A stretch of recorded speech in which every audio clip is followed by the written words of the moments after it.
पहिली एक माझी 9 वर्षाची मुलगी आहे. गेली 9 वर्ष मला राहत नव्हतं. डॉक्टरांच्या सल्ल्यामुळे मी इथं आले. मला मूल होत नव्हतं. मी इथं ओम्स या हॉस्पिटलमध्ये मला ॲड्रेस सांगितल्यामुळे मी इथं आल्यामुळे ट्रीटमेंट घेतल्यामुळं मला इथलं डॉक्टरांनी व्यवस्थित ट्रीटमेंट दिल्यामुळे मला प्रेग्नन्सी माझी राहिली छान प्रकारे. आणि इथल्या ओम्स या हॉस्पिटलमधला पूर्ण स्टाफ पण मला छान वाटला. त्यांनी भरपूर मला मदत केली, सहाय्य केलं. त्यांच्यामुळे मला आज छान असं गोंडस एक मुलगा झालेला आहे. त्याच्याबद्दल मी त्यांचे खूप खूप डॉक्टरांचे आभारी आहे. धन्यवाद.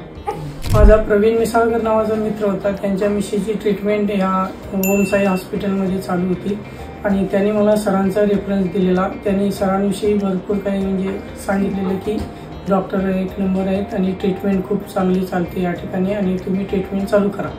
त्यानंतर मी ट्रीटमेंट चालू केली आणि तशा पद्धतीने मला खूप चांगले रिझल्ट आतापर्यंत डिलिव्हरी स्टार्टपासून ते डिलिव्हरी होईपर्यंत एंडपर्यंत मला सगळे काही जे रिझल्ट होते ते एक नंबर मिळत गेले.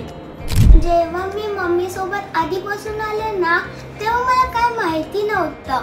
नंतर ना मला ना डॉक्टर श्वेता मॅडम खूप आवडल्या. त्याच्यानंतर मी डॉक्टर सर आहेत ना त्यांच्या केबिनमध्ये गेले तर तेव्हा त्यांनी मला चॉकलेट दिलं.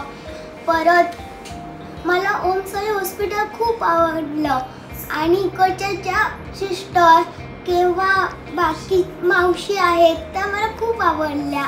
मी त्यांच्याशी खूप बोलायचे आणि ते पण माझ्याशी खूप मस्ती करायचे, बोलायचे. मला तर खूप आवडतात. मी आणि माझी मम्मी गावी जाणार होतो डिलिव्हरीसाठी पण नाही गेलो आणि मला गणपती बाप्पाने मला भाऊ दिला. गणपती बाप्पा माझं सगळं ऐकतो. ह्याच्या आधीपासून मी गणपती बाप्पाला राखी बांधायची. त्याच्याकडे म्हणजे मला भाऊ होऊ दे त्याच्याकडे अशी प्रार्थना करायची. गणपती बाप्पाने मला एवढा छान गोंडस भाऊ दिला. गणपती बाप्पाचे खूप खूप आभार. धन्यवाद. पहिल्या दिवशी राज दरबारी आला वंशाला बाळ शिवाजी. पहिल्या दिवशी राज दरबारी आला वंशाला बाळ शिवाजी. आनंद झाला राजेशहाची जो पळा जो. आनंद झाला राजेशहाची जो पळा जो.